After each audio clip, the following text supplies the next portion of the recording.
Mesdames, Messieurs, bonsoir. La coordination du mouvement de l'Azawad sollicite une réunion d'urgence avec l'ensemble de la médiation internationale dans un lieu neutre. Vous l'avez compris, nous parlons du Mali ce soir.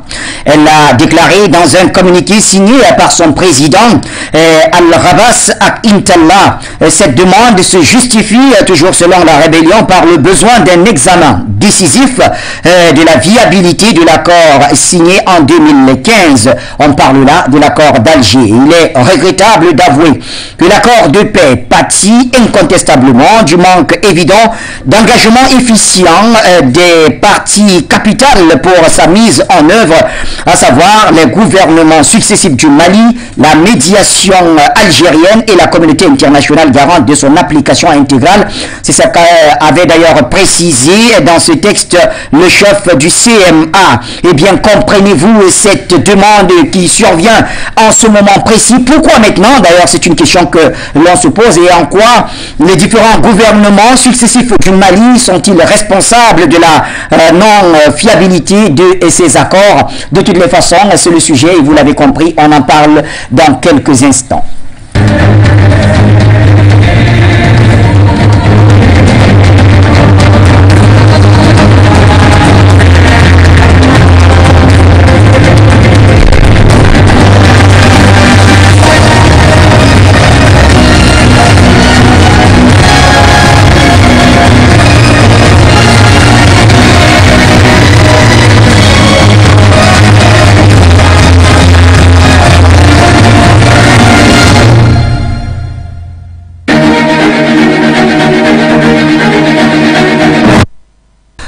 Une fois de plus, bonsoir l'Afrique et bonsoir le monde et bienvenue au point sur l'actualité.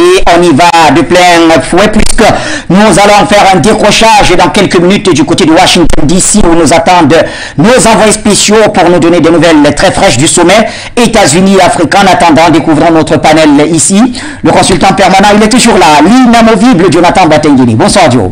Bonsoir Bachir Mohamed Adam, bonsoir à tous les Africains, bonsoir mon très éminent co-panéliste, mon frère et ami.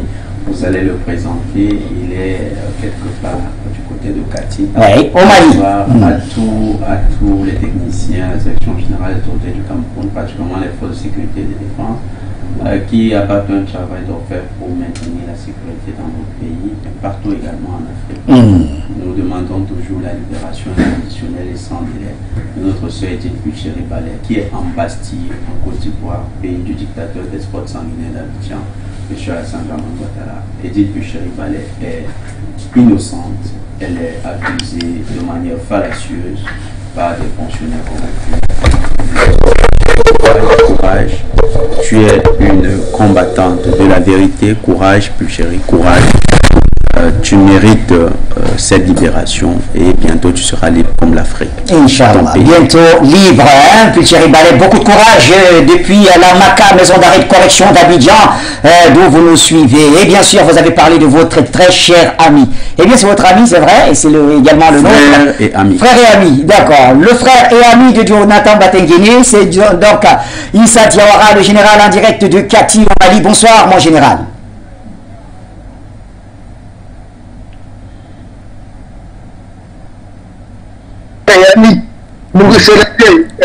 Il faut combiner les deux à la fois. Oui. Je vous remercie pour l'invitation. C'est toujours un plaisir de l'avoir au plateau là-bas et pour rehausser vraiment le niveau du débat. Et effectivement, je profite de l'occasion pour saluer tous les panafricains et tous les leaders, en tout cas, de ce monde libre, tous les humains qui se battent, en tout cas, pour que chaque personne puisse au moins avoir le droit de vivre libre et dignement sur cette terre. Nous saluons toutes ces personnes qui sont au combat quotidiennement. Et je vous remercie évidemment pour l'invitation. Merci.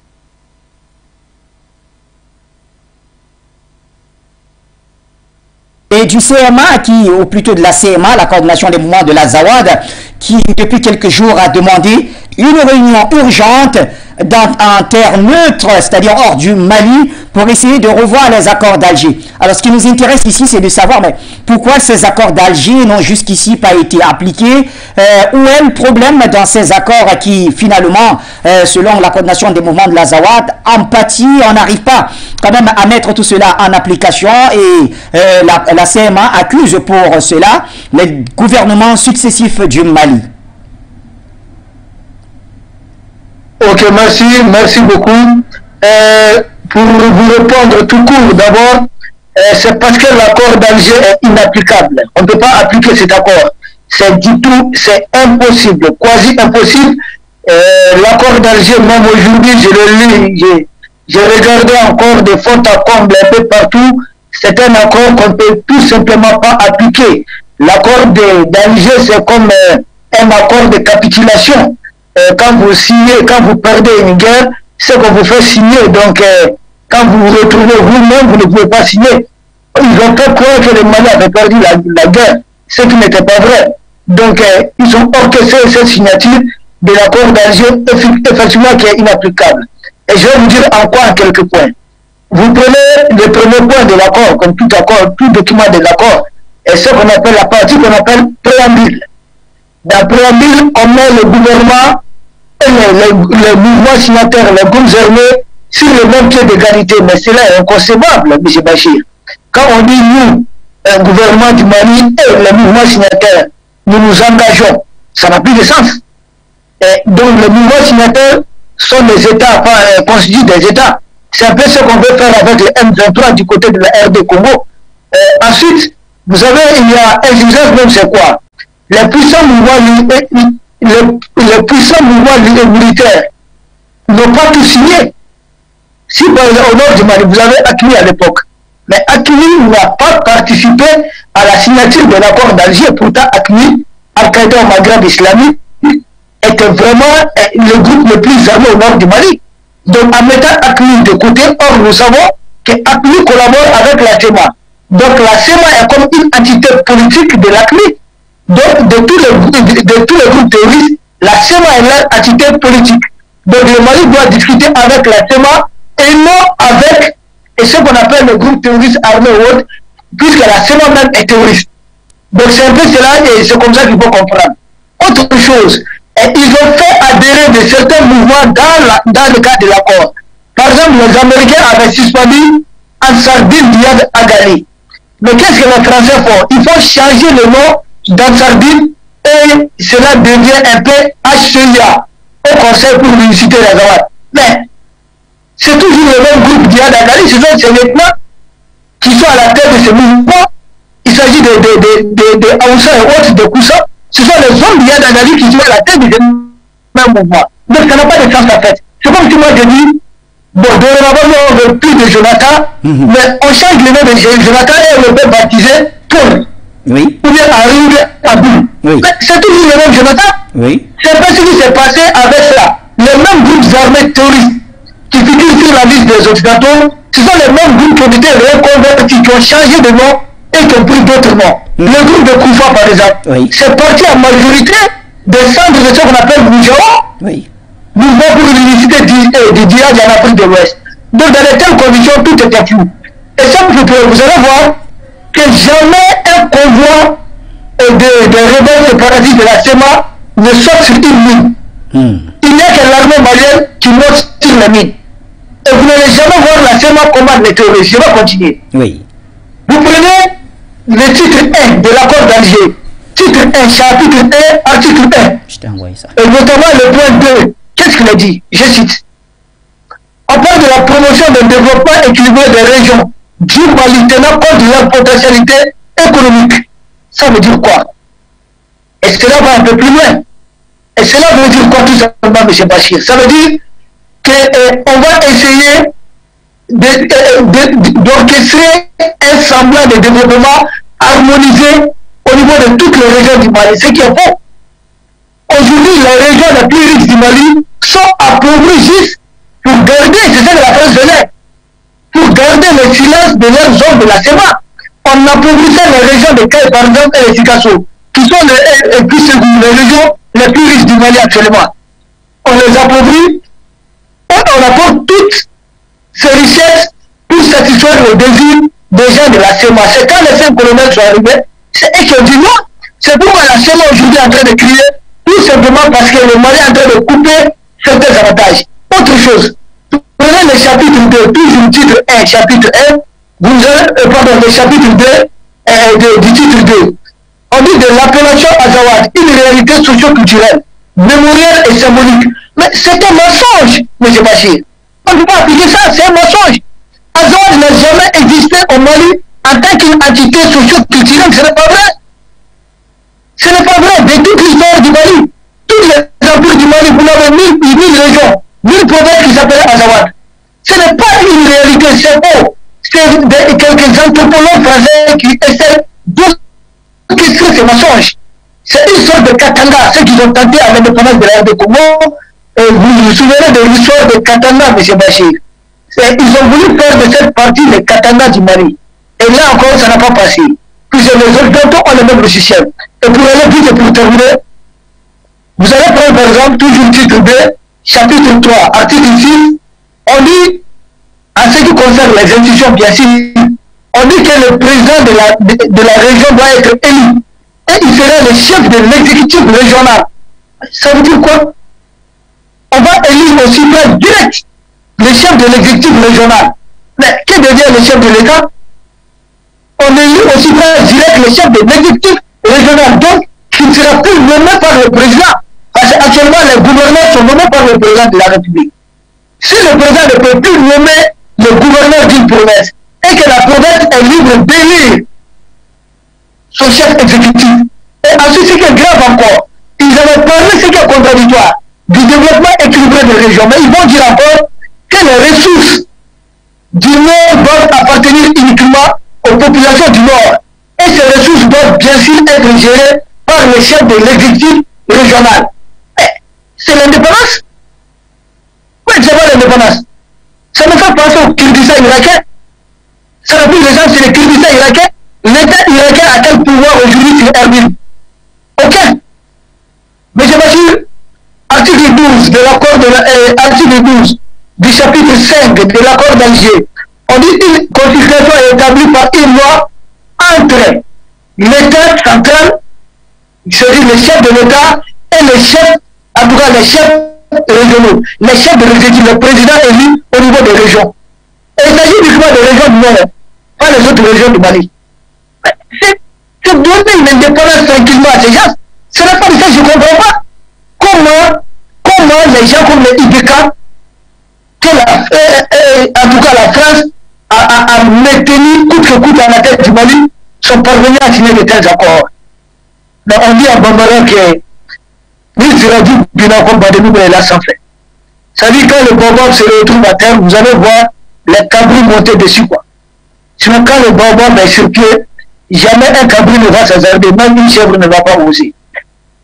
On continue, chapitre 10 et chapitre 25. On parle de l'armée reconstituée sous les documents pertinents de l'Union africaine et de l'ONU. C'est-à-dire, les rebelles, on va les intégrer dans l'armée régulière du Mali. Mais suivant, on va les redéployer suivant les conditions qui seront fixées, suivant les documents qui seront élaborés par l'Union africaine et par l'ONU. Où se trouve la souveraineté du Mali? Et comment on peut appliquer un tel accord, M. Bachir? Cet accord est inapplicable. Titre 3, chapitre 8, DDR, là où ça bloque notamment. DDR, c'est démobilisation et réinsertion. Il s'agit de réintégrer les anciens rebelles, en tout cas dans la fonction publique du Mali. Mais, pour les réintégrer, on dit qu'ils doivent d'abord déposer les armes.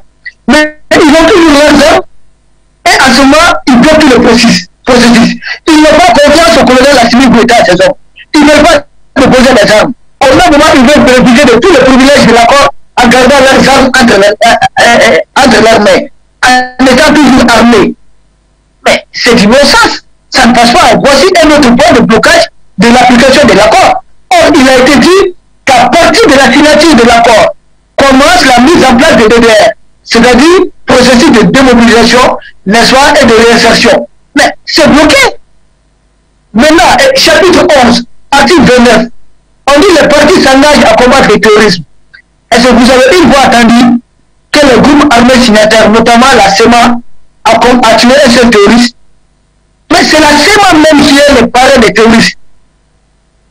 Qui est la marraine des terroristes, la SEMA. C'est la SEMA.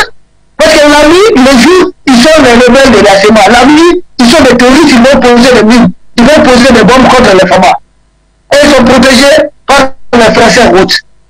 Le dernier point, parce que je me suis beaucoup basé sur les points de sécurité, titre 6, chapitre 19, article 52, on dit que l'Algérie est garant, en tout cas politiquement et moralement, de l'accord.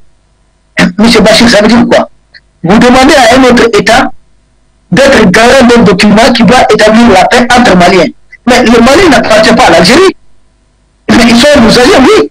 Est-ce que le Mali peut être garant d'un accord entre Algériens? Non. Sauf si l'Algérie reconnaît que les rebelles de la SEMA, bien sûr, sont en grande partie des Algériens. Sinon, cela n'a pas de sens.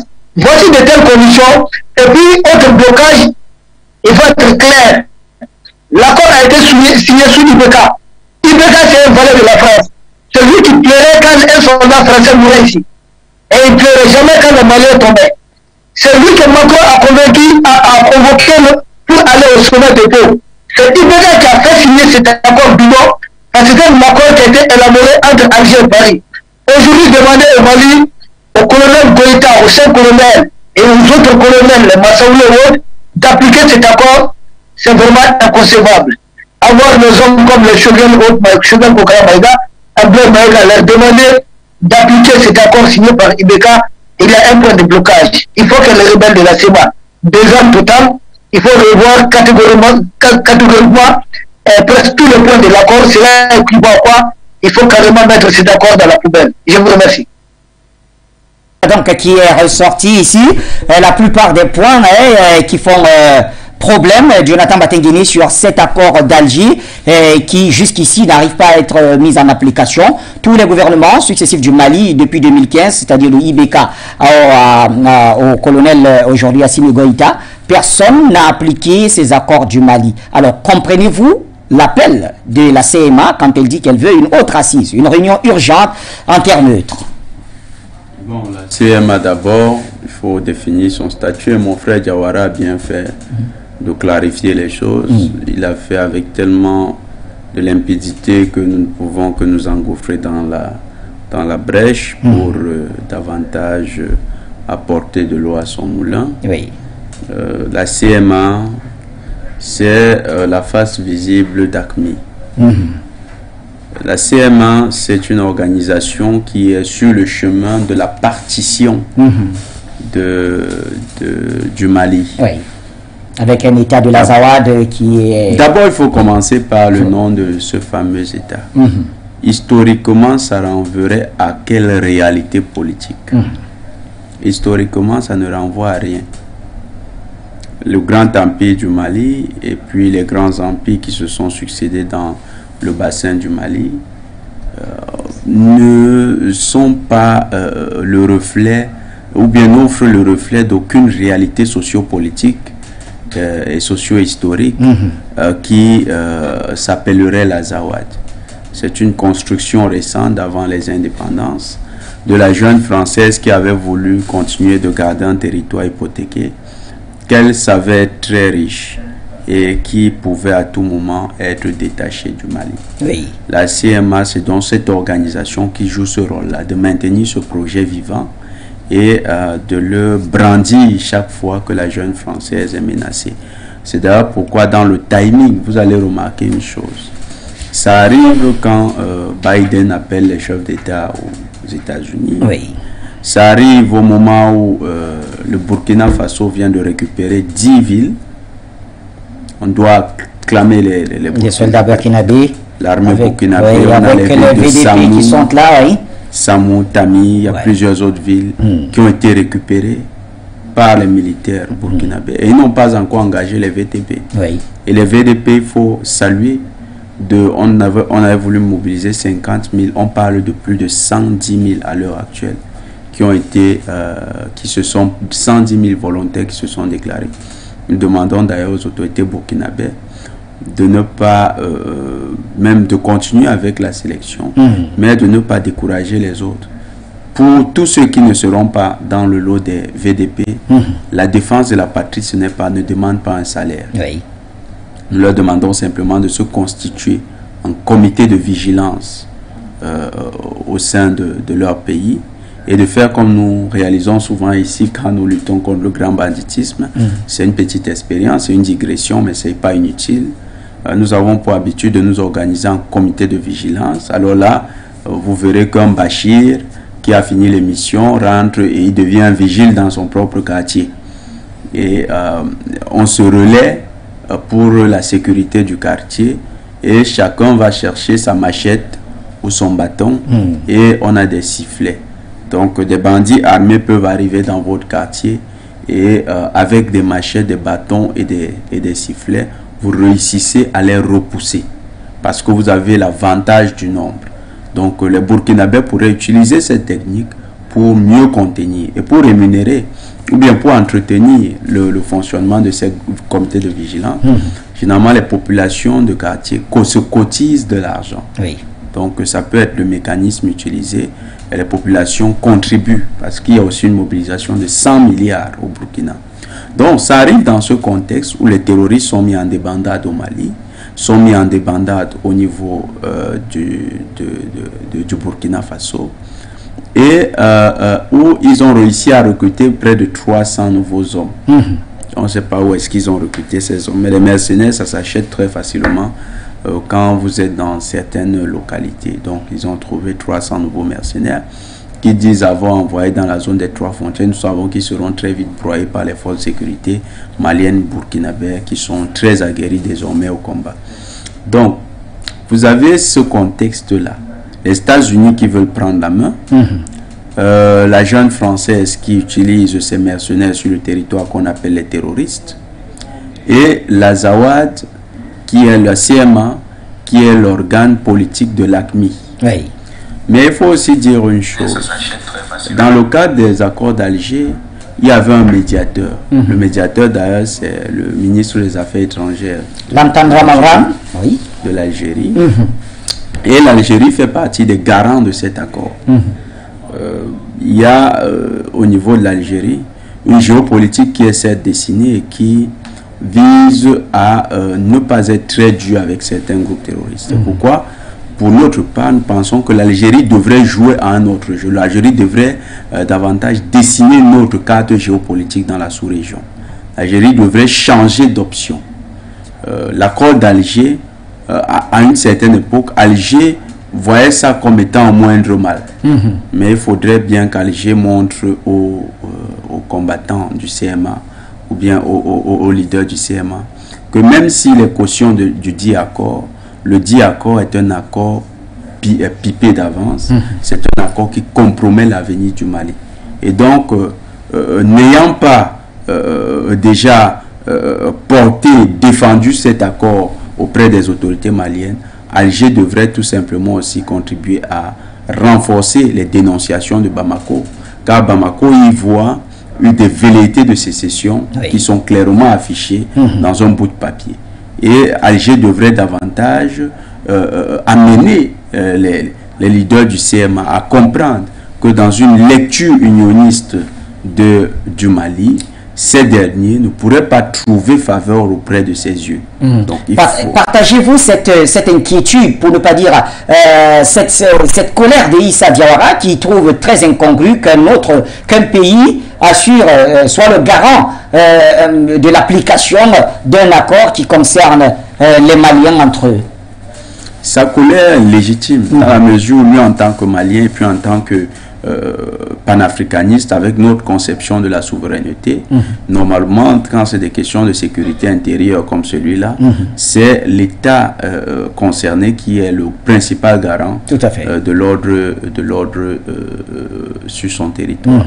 Sauf qu'il faut voir, et il a d'ailleurs bien fait de préciser que ça s'est passé sous Ibeka. Il faut noter que ce qui s'est passé à cette époque, c'était des gens qui étaient prêts à brader le pays. Et dans ces conditions-là, on ne peut pas blâmer Alger. Parce qu'Alger même considérait que cet accord était le moindre mal. Parce que vous savez que le nord du Mali intéresse aussi l'Algérie, du point de vue de sa propre sécurité. Donc les Algériens, dans cette perspective, voulaient un nord du Mali qui soit beaucoup plus calme et qui ne permettrait pas un retour, parce que AQMI menace également l'Algérie, qui ne permettent pas son retour sur le territoire d'Algérie, de l'Algérie. Donc, il y a... mais quand vous le dites, cher Batengini, en tant que garant... L'Algérie a une politique, c'est de ne jamais négocier avec ces terroristes. Je me rappelle encore de... Ce n'est pas avec les terroristes qu'Alger a négocié. Oui, mais l'accord, c'était entre le gouvernement malien d'Ibeka et les différents groupes représentés par le CMA, par exemple. Il faut peut-être construire historiquement comment on est arrivé jusqu'à Alger. Les autorités de la junte française décident d'amener les pourparlers à Alger. Pourquoi? Parce qu'il faut lier Alger à un accord qui intéresse sur le nord du Mali. Il faut à tout prix créer des passerelles. C'était une manière pour la junte française de résoudre un contentieux avec l'Algérie et de trouver un terrain d'intérêt commun sur le Mali. C'était l'équation que voulait résoudre la junte française. C'est très vicieux, c'est très vicié, c'est aussi cynique, mais c'est leur manière de procéder. C'est ce qu'ils avaient, c'était la stratégie de la junte française, c'était pas la stratégie d'Alger. Maintenant, les groupes de la CMA ne répondent pas d'Alger directement, mais les groupes de la CMA, dans la géopolitique de la junte française, ont décidé d'utiliser Alger comme bouc émissaire. Donc l'Algérie, dans cette perspective, c'est pourquoi l'Algérie aussi a joué un jeu intéressant. L'Algérie a considéré que c'est un moyen de marche. Pourquoi l'Algérie n'a pas défendu les accords d'Alger? Vous n'avez jamais vu le président Abdelmadjid Tebboune défendre les accords d'Alger. Encore moins son ministre des Affaires étrangères, Lamamran. Il n'a jamais remis sur la table la question des affaires d'Alger. Il ne rappelle même pas ça. Pour lui, c'est comme un non-événement. Eh bien, ce sera intéressant de voir maintenant la posture d'Alger.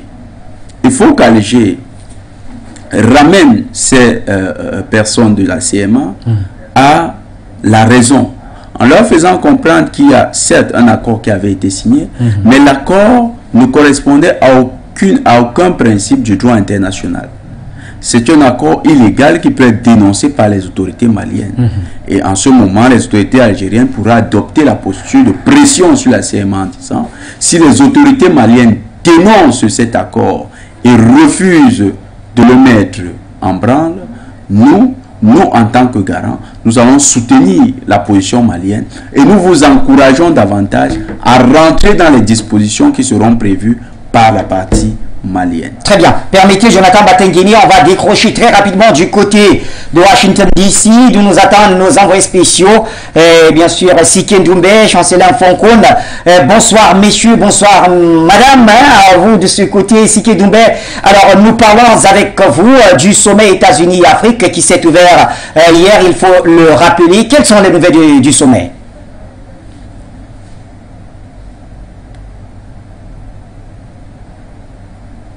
De prime abord, c'est que ce sommet a été convié dans l'optique de revoir, d'améliorer du moins ce partenariat qui existe aujourd'hui entre l'Afrique et les États-Unis. Il s'agit de travailler sur une meilleure reconfiguration des relations qui lient les États africains et les États-Unis. Et vous le savez, ceci fait suite à la présence accrue aujourd'hui sur le continent de la Russie, mais aussi de la Chine. Alors, il est question pour les États-Unis de faire une sorte de reconquête du continent africain pour revoir et justement sur plusieurs points, on parle de l'aspect sécuritaire, l'aspect économique, le développement, de toutes les façons, plusieurs forums, conférences sont organisées dans ce sens, conférences dans lesquelles d'ailleurs participent plusieurs dirigeants africains pour partager leur expérience avec d'autres membres du gouvernement américain. Nous avons déjà pu apercevoir quelques leaders africains qui prennent part à ce sommet, on parle d'une cinquantaine de chefs d'État quand même présents dans le cadre de ce sommet États-Unis-Afrique. Sike Ndoumbe, justement, on reste encore avec vous un tout petit peu. Le sommet s'est ouvert hier, mardi, il faut bien le dire. Mais qu'est-ce qu'on pouvait retenir de la journée d'hier? Au studio, eh bien, ce qu'il faut déjà dire de prime abord, c'est que ce sommet a été convié dans l'optique de revoir, d'améliorer tout moins ce partenariat qui existe aujourd'hui entre l'Afrique et les États-Unis. Il s'agit de travailler sur une meilleure configuration des relations qui lient les États africains et les États-Unis. Et vous le savez, ceci fait suite à la présence accrue aujourd'hui sur le continent de la Russie, mais aussi de la Chine. Alors, il est question pour les États-Unis de faire une sorte de reconquête du continent africain pour revoir et justement sur plusieurs points. On parle de l'aspect sécuritaire, l'aspect économique, le développement. De toutes les façons, plusieurs forums, conférences sont organisées dans ce sens, conférences dans lesquelles d'ailleurs participent plusieurs dirigeants africains pour partager leur expérience avec d'autres membres du gouvernement américain. Nous avons déjà pu apercevoir quelques dirigeants africains qui prennent part à ce sommet, en cas d'une cinquantaine de chefs d'État quand même présents dans le cadre de ce sommet États-Unis-Afrique. Alors, on sait qu'il est question pour la journée d'aujourd'hui de parler de sécurité. Je crois qu'il doit être quelque chose comme 13h23 du côté de Washington. Alors, qu'est-ce qui est au programme? Quelles sont les différentes activités qui sont à l'ordre du jour? Deuxième journée consacrée cette fois-ci à l'économie. Il y a encore, comme on le dit, plusieurs forums qui ont été organisés. Ce qu'il faut dire, c'est que ce que nous avons constaté, c'est que les premiers jours dans le cadre de ce sommet ont été consacrés à différents forums sur différentes thématiques. Et bien aujourd'hui, on parle d'économie, on parle de business entre les opérateurs économiques et bien sûr pour essayer de voir comment on pourrait développer les États africains, comment est-ce que les États-Unis et les États africains pourraient accroître leur partenariat sur le plan économique. C'est donc l'objet ou enfin l'objectif principal en cette deuxième journée. Eh bien, nous avons assisté à ce forum, mais on a encore aperçu une fois de plus d'autres chefs d'État, d'ailleurs le président centrafricain, Faustin Archange-Touadéra, y a pris part, le président angolais lui également, le président Macky Sall du Sénégal également a pris part, et il a partagé son expertise, son l'expérience de son pays dans le domaine. Le président Mbalo également est présent dans de la Guinée-Bissau, le premier ministre de Côte d'Ivoire, le premier ministre Patrick Archi, aussi a pris part à ce forum, à cette discussion. Le président du Burundi, Evariste Ndayishimiye, il a d'ailleurs été appelé à partager son expérience parce qu'on le sait, le Burundi aujourd'hui est un pays qui maximise, qui met... Voilà, je crois que vers la fin, le signal avec Washington DC s'est coupé. On essaiera certainement d'avoir Sike Doumbé et Fonkoun Chancelan. Sike Doumbé fait comme... Il est fou celui-là. Merci à Sike Doumbé et Fonkoun Chancela. Vous l'avez compris, donc les envoyés spéciaux de Foyo Media Africa sont au pays de l'oncle Sam pour couvrir et rendre fidèlement toutes les activités de ce deuxième sommet États-Unis-Afrique. Il faut bien rappeler que le premier avait été initié sous la présidence de Barack Obama. Nous étions en 2014, si mes souvenirs sont très très bons. Alors peut-être avant de revenir sur notre sujet ici, Jonathan Batengene, je voudrais quand même rappeler avec vous, et je retournerai vers Issa, pourquoi pas pour une réaction là-dessus. Bien que alors le sommet se passe du côté de Washington, mais la Russie a réagi là également par son ministère des Affaires étrangères, le vice-ministre justement qui a estimé que le sommet entre les États-Unis et l'Afrique n'influence en rien les relations entre Moscou et justement le continent noir. Lavrov a raison de le dire. Les États-Unis sont aux abois. Au début de cette année, personne ne savait qu'il y aurait un sommet Afrique-États-Unis. Les États-Unis qui ont l'habitude de dérouler, ils disent qu'ils sont les champions de la prospective, de la programmation. Ils ont l'habitude de nous dire l'agenda du chef de l'État, ça sera ci, la diplomatie, ça sera ça. Voilà des gens qui ont commencé à agir comme les Africains sur un coup de tête, ils organisent un sommet. Vous sentez que les gars ont ils ont la corde au cou, ils sont pris par la gorge. Ils sont dans une prise mortelle. En Ukraine, ça ne marche pas. Au niveau économique, on voit la France qui subit déjà des délestages. On leur coupe de l'électricité. L'Allemagne, l'économie à genoux. Les États-Unis, la dette de l'Ukraine ne sera pas remboursée. Donc, c'est des crédits dans le vide. Imaginez-vous, vous savez pourquoi les grandes banques, parfois les grandes banques font faillite parce que elles ont ce qu'on appelle des dettes, des bad debts, des mauvaises dettes. Ok. Des dettes, il y a un mot dans le jargon financier pour signaler, pour parler de ces mauvaises dettes, c'est-à-dire des dettes qui ne sont pas remboursables. Lorsque, par exemple, vos clients endettés décèdent, c'est un crédit que vous ne pouvez plus facilement rembourser. S'ils avaient des actifs et que ces actifs ont été dépréciés, bien là, si c'était ces actifs qui étaient mis en gage, même si vous les récupérez, ils ne servent plus à rien. Dans le cas de l'Ukraine, c'est bien pire que ça. C'est un pays qui est en pleine désintégration. La Russie est en train de récupérer toutes les zones économiquement viables. Les États-Unis qui donnaient des crédits pour donner des armes aux Ukrainiens, ils comptaient sur le fait que c'est en exploitant ces zones économiquement viables qu'ils allaient se rembourser. Et là, ces zones-là sont désormais aux Russes. Donc, c'est oublié, c'est fini. Ils ne peuvent plus se rembourser.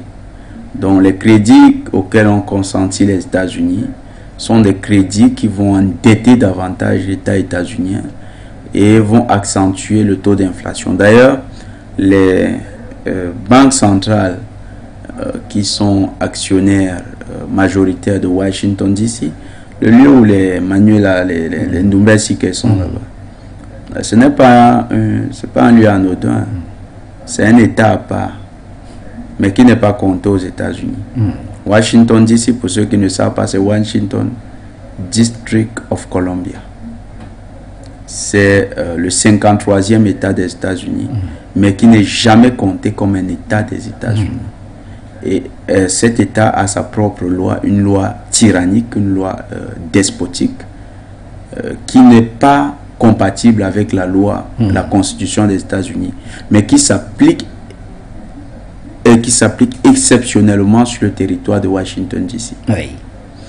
Et comme autre particularité, Washington DC n'est pas contrôlé par le Parlement états-unien et encore moins par la présidence des États-Unis, même si Washington DC abrite la présidence, le Parlement des États-Unis. Washington DC est contrôlé par un conglomérat d'entreprises. Un conglomérat d'entreprises, c'est ces entreprises qu'on appelle l'oligarchie mondiale. Ces entreprises, ces grandes entreprises sont pour la plupart les grandes banques et les grands fonds d'investissement. Donc, les banques centrales aujourd'hui, les signaux qui sont annoncés, c'est que c'est BlackRock, c'est le principal fonds d'investissement, l'un des principaux fonds d'investissement qui contrôle Washington DC, nous annonce que le monde est en train d'entrer dans une phase de, ils ont dit, de récession. Et il faut noter que la récession, c'est un cycle c'est une phase au moins sur 2 ans de chiffres négatifs. En tout cas, de difficultés économiques et financières. Taux de progression négatif. C'est-à-dire que lorsqu'un pays rentre pendant plus de 2 ans déjà à un chiffre négatif dans le PIB, on parle d'une récession. Et donc, on parle d'une possibilité de récession qui est déjà très accrue, mais qui est probable déjà même. Et quand on dit probable dans leur langage, ça veut dire que ça va très certainement arriver, survenir dans les mois qui suivent. Les États-Unis sont dans cette situation. Les États-Unis n'ont plus assez d'argent pour entretenir leur flotte mondiale. ça il faut le dire. La puissance états-unienne militaire elle-même va prendre un coup, elle va accuser un coup. Les chefs d'État qui sont là-bas ne doivent pas, ils ne doivent pas céder au chantage, ils ne doivent pas céder aux flatteries qui leur seront proposées. On a déjà montré ici que les États-Unis avaient proposé, dit qu'ils allaient aider l'Afrique avec hauteur de 60 milliards par an depuis 2014 au précédent sommet, et ça n'a pas suivi. Ils ont apporté les AGOA en 2000. 14 ans après les AGOA, aucun pays n'avait traversé les 12%. C'est l'Égypte qui a fait le plus gros chiffre, 12%.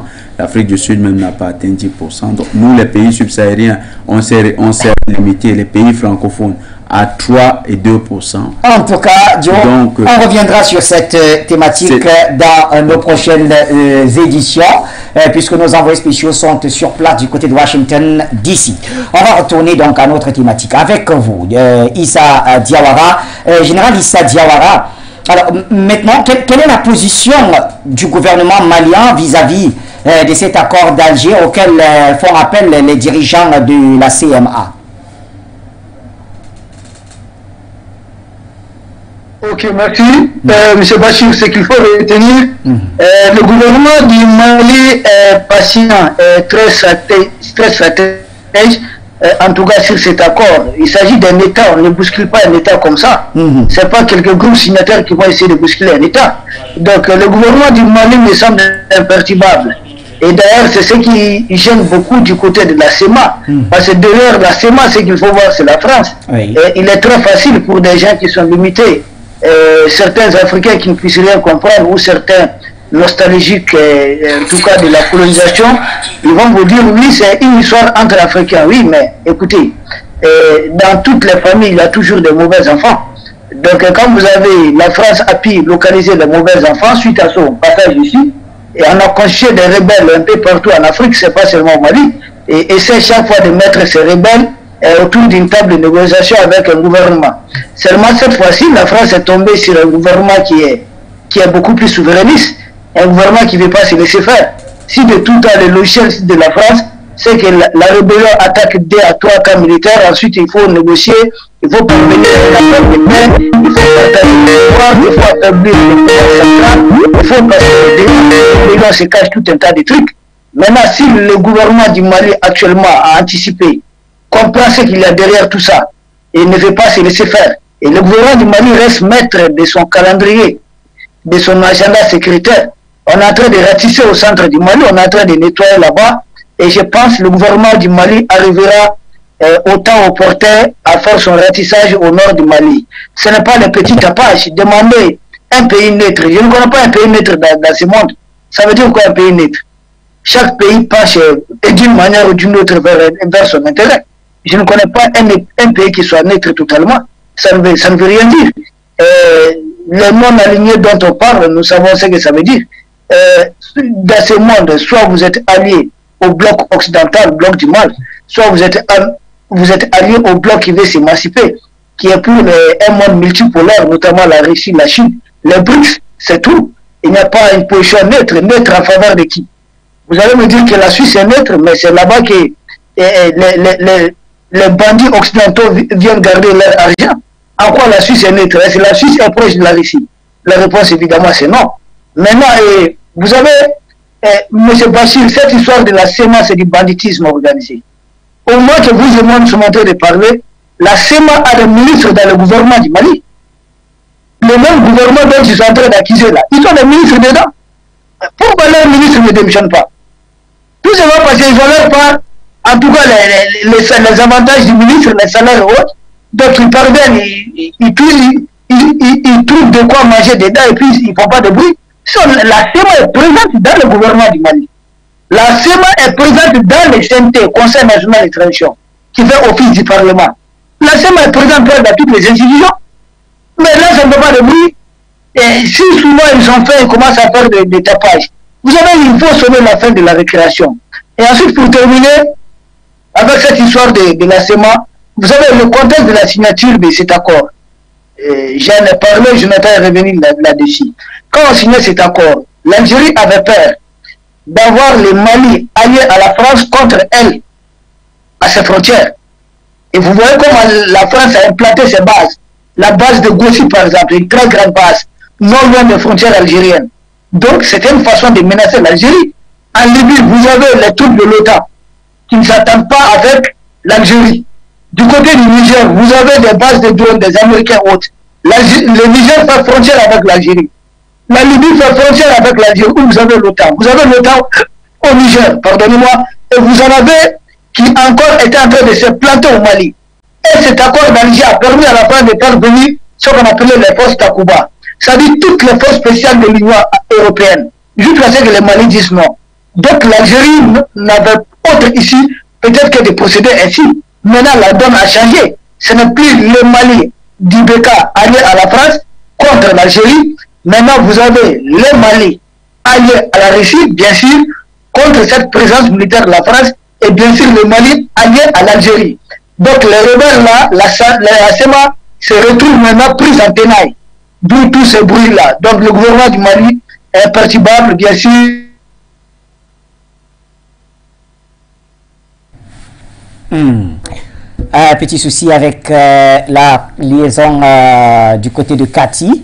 On y retournera tout à l'heure. Abolo, est-ce qu'on peut aller vers l'appelant? Je crois que c'est Jean Saponou qui nous appelle des États-Unis d'Amérique. Bonsoir Jean. Bonsoir. Pour ne pas dire bonjour, Bachir. Un nouveau jour doit se lever. Alors, bonsoir, bonjour à vos invités. Jonathan, bonjour. Issa, bonjour. Issa, il ne faut pas beaucoup parler. Nous saluons aussi les techniciens. Bachir, nous n'avons pas assez de temps pour l'antenne. Les accords d'Alger. Vous savez que le Mali a accusé la France à l'ONU d'avoir armé les rebelles et de les former. Jusqu'à aujourd'hui, on n'a pas encore mis au clair cette accusation. Ce qui est vrai, ce n'est pas une accusation fatale, c'est une réalité. On n'a pas encore éclairé ou bien clarifié ce point-là. Maintenant, les Touaregs qui étaient parrainés par la France, où sont-ils aujourd'hui, Bachir? Où sont-ils? Ils sont où? En Algérie, ou en Afrique, ou bien en Europe? Et maintenant, ils lancent une réunion d'urgence. On les attend. Nous attendons ces filles d'Afrique qui sont manipulées par la France. La France est aux abois. Et elle doit... ce que vous ne comprenez pas. La France est aux abois, pas elle seule. Tous ceux qui ont fait du mal et continuent de penser le mal contre le continent africain auront affaire avec les conséquences de leurs actes. Alors, ces Touaregs qui réclament, c'est pas quoi, on ne sait pas quoi. Au lieu de revenir à la maison, au lieu de voir que les données ont changé, au lieu de voir que la France, avec leurs mensonges, ne peut plus les supporter et qu'ils reviennent à la maison pour parler en tant que frères, pour refonder le Mali, on leur promet toujours et ils sont là à dire, on les attend. Le continent africain les attend au Mali. Ils n'ont qu'à faire ce qu'ils veulent faire. Comme l'a dit ça tout à l'heure, ils vont faire le ratissage du Nord bientôt. Ne vous en faites pas. La marche qui est engagée, Bachir, doit avancer. Nous devons avancer au large. N'ayons pas peur. Même le soi-disant sommet qui se déroule dans mon pays ici, c'est un faux sommet. D'abord, il y avait un premier sommet. Pourquoi ne pas faire le bilan du premier et voir les retombées avant de parler maintenant 2 secondes? Et ceux qui sont en Amérique, nous sommes Africains-Américains. Nous devons défendre le continent africain parce que cela est stigmatisé dans nos dossiers. Africains-Américains. Donc, ce sommet-là ne nous concerne pas. C'était blablabla. Et Bachir, je vais dire quelque chose. Quand j'ai essayé d'écouter ce matin, à peine 6 minutes, ça dit mon cœur, c'est quoi? C'est des balivernes. Ces soi-disant américains qui disent qu'ils voient relation. C'est comme si l'Amérique est tombée du ciel nouvellement et puis veut avoir une relation avec l'Afrique, comme si elle n'avait jamais eu les relations avec l'Afrique. Faisons le bilan de leur présence en Somalie, au Soudan, en RDC, pour ne citer ceux-là. Qu'est-ce qu'ils ont apporté? ils parlent de route, c'est de balivernes. Nous leur disons, la jeunesse ne peut plus écouter leurs mensonges. Ceux qui sont regroupés à Washington, je ne sais pas quoi, pour parler de l'Afrique, ils n'ont qu'à savoir que dans notre tropho, dans le tropho de l'Afrique, sur l'année président, rien, c'est des traîtres. C'est des traîtres. Ils ne peuvent pas partir en Amérique, venir ici pour parler de l'Afrique, un continent mère. Je m'arrête là. Nous sommes en guerre. Ne soyez pas influencés. Nous allons aboutir à la victoire. Et ça se sent déjà. Ce n'est pas notre victoire, c'est la victoire de l'humanité. Parce que l'humanité est complètement dégradée par ces gens-là. L'humanisme est dégradé par ces gens-là. Je m'arrête là. Que Dieu bénisse. Merci. Merci à vous, Jean Sacpono, pour la contribution. Nous restons au téléphone. Alors, on me dit appel inconnu. Est-ce que c'est pas le Bénin par hasard? Allô, bonsoir. Oui, bonsoir, Baptiste. Oui. Bonsoir, Sidi. C'est M. Sidi depuis le Bénin. Tout à fait. Je veux dire salam alaikum.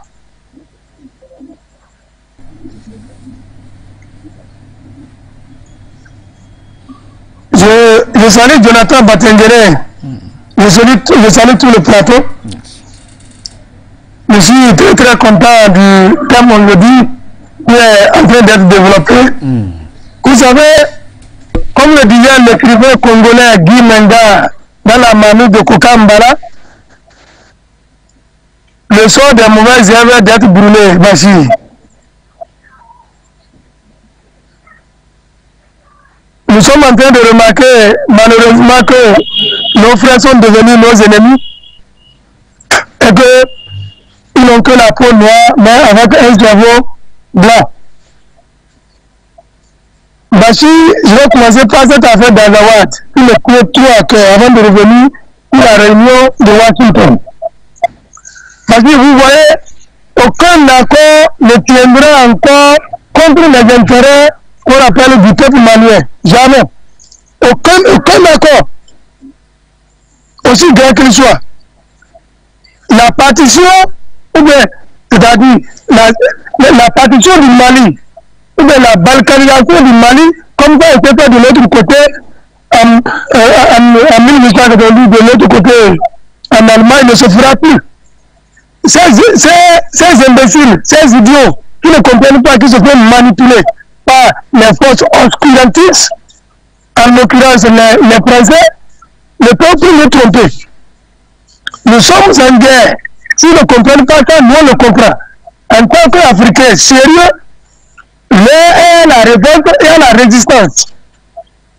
Nous on s'en fout de la démocratie et Bachir. La démocratie c'est pour eux, c'est pour les Européens et les Occidentaux. Nous voulons libérer l'Afrique.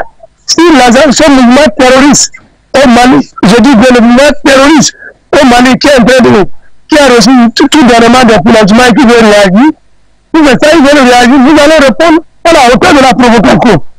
Voilà ce que j'avais dit au niveau du problème de l'Azawad.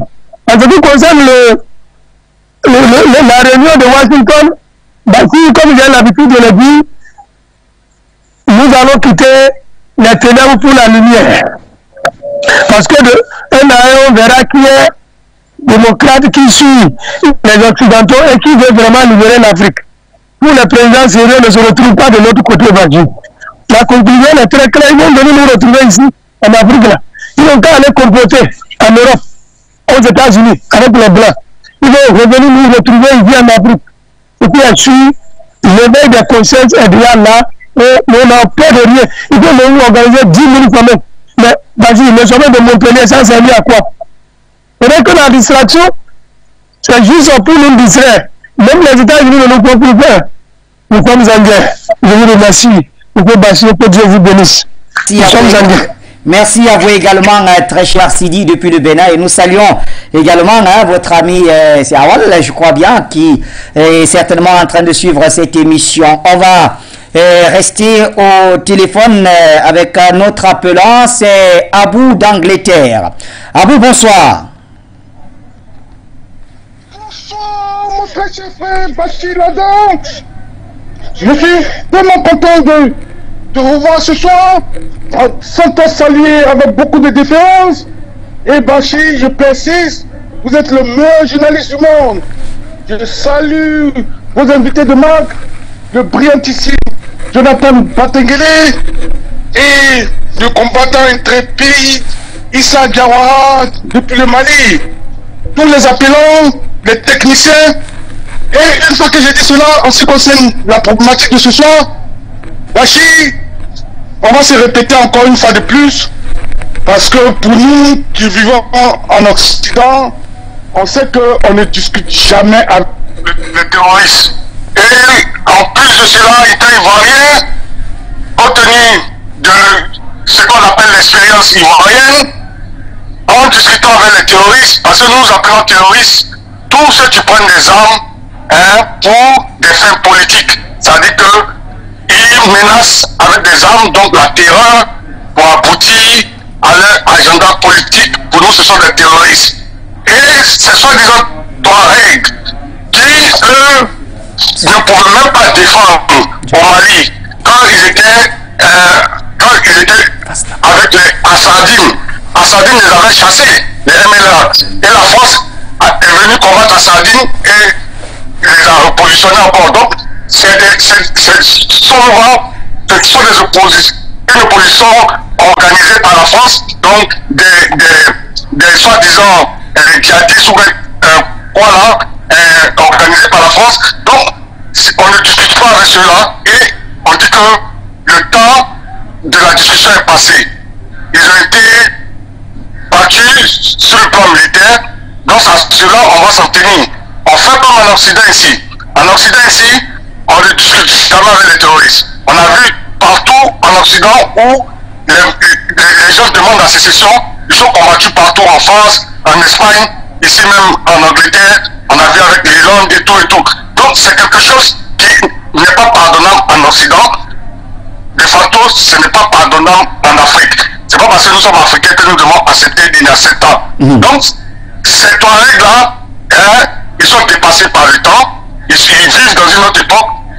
Dans l'époque où nous sommes là, la réalité est que maintenant, nous sommes dans l'époque de la souveraineté africaine. Et eux, ils n'ont plus opinion sur eux. Ils sont plus d'actualité. Donc, tout ce qu'on doit faire, c'est de les combattre jusqu'au chiottes, comme ce que Vladimir Poutine a dit. Les terroristes, on va les poursuivre jusqu'au chiottes. Donc, on va les éliminer. Maintenant, en ce qui concerne l'Amérique, nous disons comme il y a un précédent téléspectateur qui a dit, nous, en toute chose, on dit tout le bilan. Nous, on ne fait pas des jugements de valeur. Nous, on juge selon les faits. Nous disons que depuis que nous sommes en collaboration avec les États-Unis, dans les pays où elle est intervenue, certes, elle ne nous a pas colonisé comme l'Angleterre et la France, mais où elle est présente là, nous disons quels sont les bilans, qu'est-ce qu'elle a apporté réellement. Et quand nous voyons tout ça, nous disons qu'eux aussi sont dépassés. Ils ne sont pas d'actualité. Ils sont dépassés parce qu'ils n'ont pas, disons, ils nous ont pas apporté une plus-value. Ils nous ont rien fait, ils n'ont rien fait pour qu'on se développe, ils n'ont rien fait pour qu'on s'émancipe. Donc, nous maintenant, nous sommes dans une période de la souveraineté. Donc, tous ceux-là, ils sont du passé, on n'a rien à voir avec eux.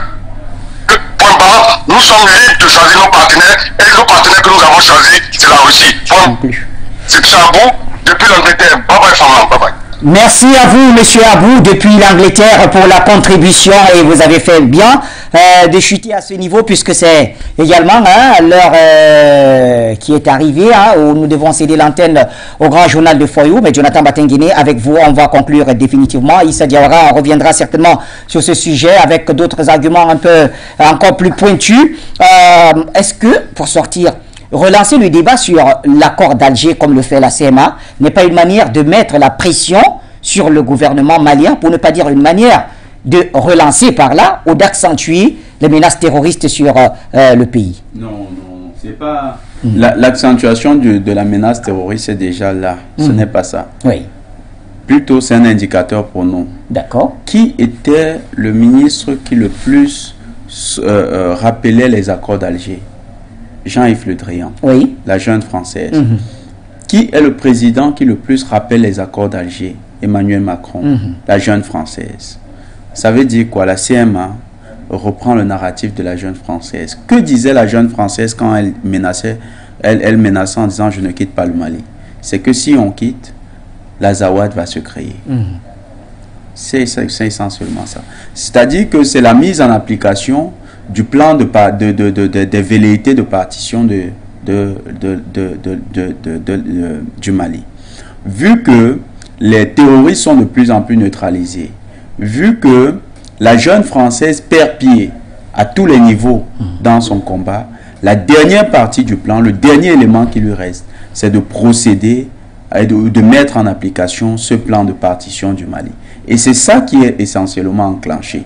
On ne parle plus de menaces, on parle d'un processus qui est désormais enclenché. Parce qu'ils savent que de l'autre côté, les autorités algériennes seront embarrassées et ne vont pas vouloir jouer le jeu.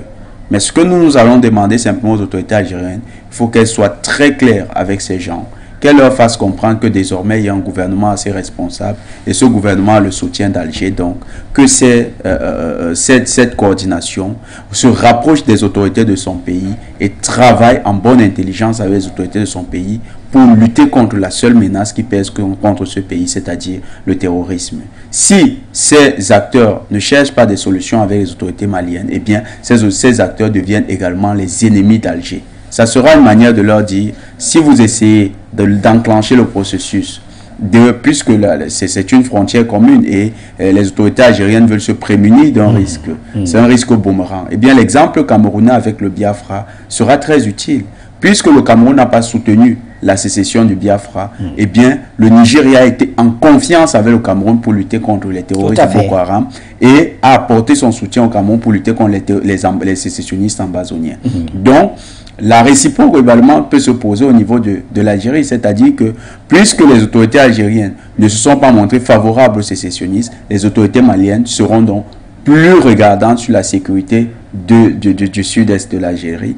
Et ensemble, les deux forces peuvent même travailler à éradiquer cette sécession. C'est la seule hypothèse désormais qui s'offre aux deux pays. Il faut une coopération Alger-Bamako. Il faut que l'axe Alger-Bamako se montre solidaire pour mettre fin à ces velléités sécessionnistes qui sont déjà clairement avancées. Merci Jonathan Batengene, un grand merci à Issa Diawara qui a fait un travail de fourmi dans cet accord d'Alger que j'ai même pris la peine de partager avec beaucoup de nos amis dans les forats. Et donc vous pouvez le consulter puisque nous reviendrons sur cette thématique également dans nos prochaines éditions. Il faut bien comprendre cet accord d'Alger parce que ça fait problème. Même au sein du gouvernement malien, il y en a qui sont favorables et d'autres pas. Et donc on va essayer de disséquer tout cela dès que possible. Merci à vous, Dio. Merci à Issa. Merci à tous ceux qui nous ont appelés. Ils étaient nombreux aujourd'hui encore à vouloir participer. Mais ce sera pour une prochaine fois. Quant à nous, on vous donne rendez-vous très très prochainement sur les antennes de Foyo Média. Eh bien, bonne suite des programmes.